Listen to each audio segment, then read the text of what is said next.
Hello everyone, this is ইনসানা। এয়ারপোর্টে আমাদের লাগেজ যখন ওভারওয়েট হয়ে যায় তখন এক্সট্রা চার্জ পে করতে হয়। এবং সেই সময় আমাদের সকলের মনে একটা প্রশ্ন ঘুরপাক খায়, তা হচ্ছে এয়ারলাইন্সগুলো কেন সবসময় লাগেজ ওয়েট নিয়ে এত কনসার্ন।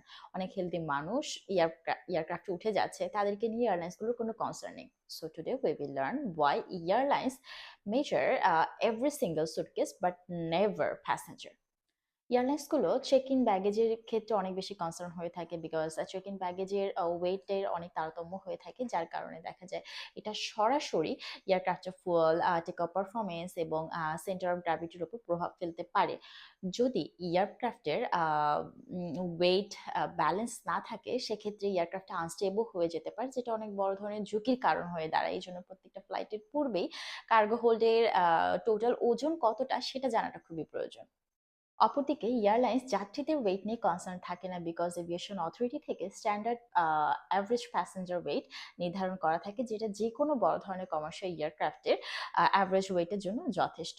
তবে কিছু ছোট ছোট এয়ারক্রাফট বা স্পেশাল অপারেশনগুলোর ক্ষেত্রে যাত্রীদের ওজনও নেওয়া হয়ে থাকে।